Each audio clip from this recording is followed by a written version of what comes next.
I offer my testimony of the reality of Jesus Christ's matchless life and the infinite virtue of his great atoning sacrifice.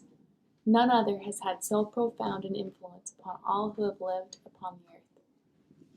He is the great Jehovah of the Old Testament, the Messiah of the New. Under the direction of his Father, he was the creator of the earth. All things were made by him, and without him was not anything made that was made. Though sinless, he was baptized to fulfill all righteousness. He went about doing good, yet was despised for it. His gospel was a message of peace and goodwill. He entreated all to follow his example.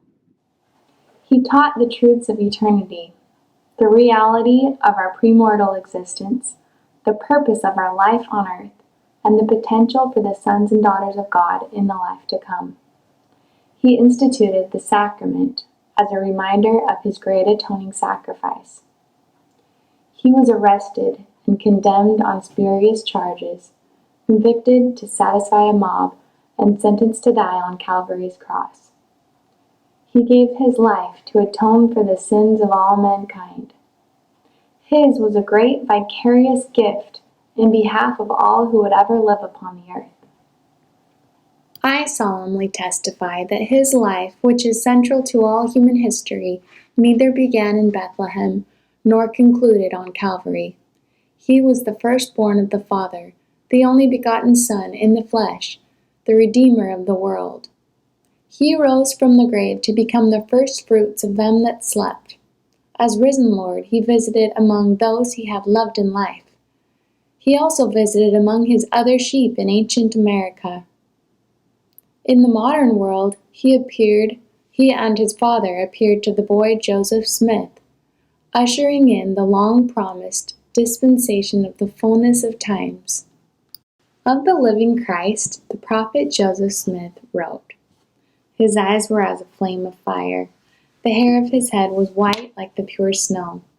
His countenance shone above the brightness of the sun, and his voice was as the sound of the rushing of great waters, even the voice of Jehovah, saying, I am he who liveth, I am he who was slain, I am your advocate with the Father."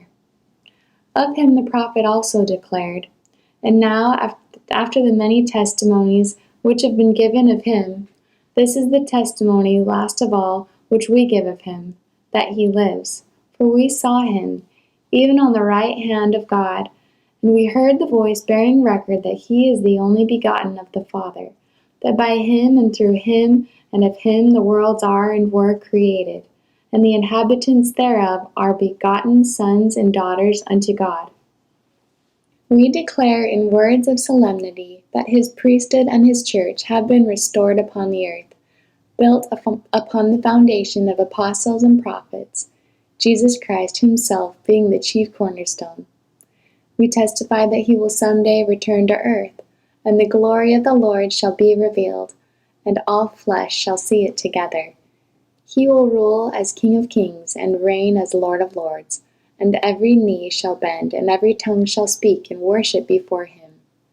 Each of us will stand to be judged of him according to our works and the desires of our hearts. I add my testimony to his duly ordained apostles that Jesus is the living Christ, the immortal Son of God. He is the great King Emmanuel, who stands today on the right hand of his Father. He is the light, the life, and the hope of the world. His way is the path that leads to happiness in this life and eternal life in the world to come. God be thanked for the matchless gift of his divine Son,